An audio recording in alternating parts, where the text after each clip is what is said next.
Five Nights at Freddy's review and breakdown. How did episode 22?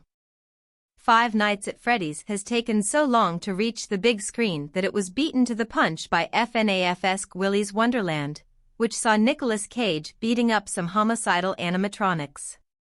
Originally announced in 2015, the movie adaptation of the popular Five Nights at Freddy's video game series has gone through a series of changes, including a completed script that was scrapped by FNAF creator Scott Cawthon in November 2018.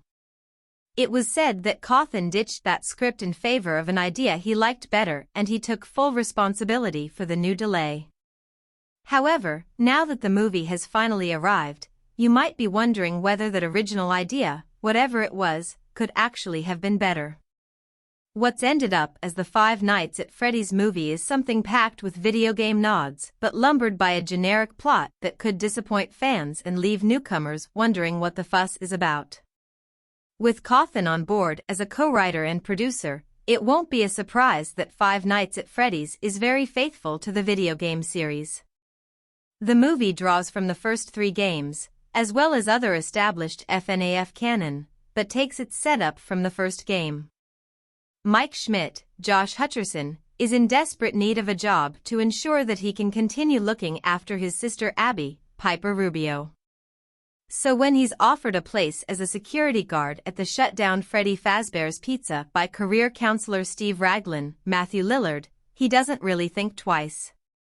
After his first night on the job though, Mike begins to uncover the dark secret at the heart of Freddy's with the help of enigmatic local police officer Vanessa, Elizabeth Lale.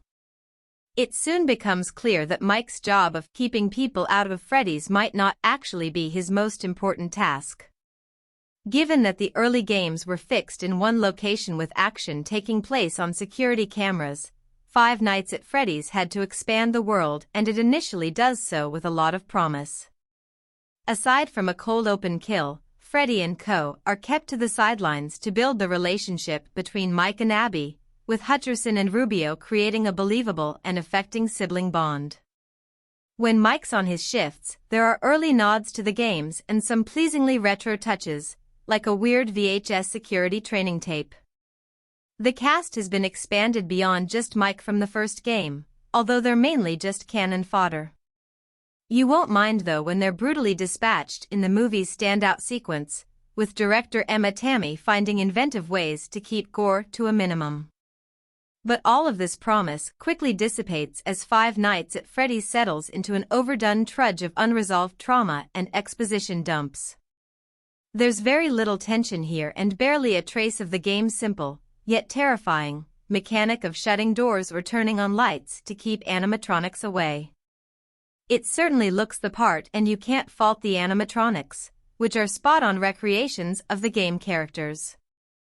The same could be said for the story, which pulls in various bits of canon and is sure to leave fans delighted with the various Easter eggs. Yet it never really feels like much more than a ticking of elements off a list. The movie certainly has the trappings of FNAF, but little of the appeal or tone of the games, which leaves you wondering who it's for. It's not tense or odd enough for long-term fans, while also not being engaging enough for newcomers. It's possible that after so long, fans might just be glad to see Five Nights at Freddy's recreated so faithfully on the big screen.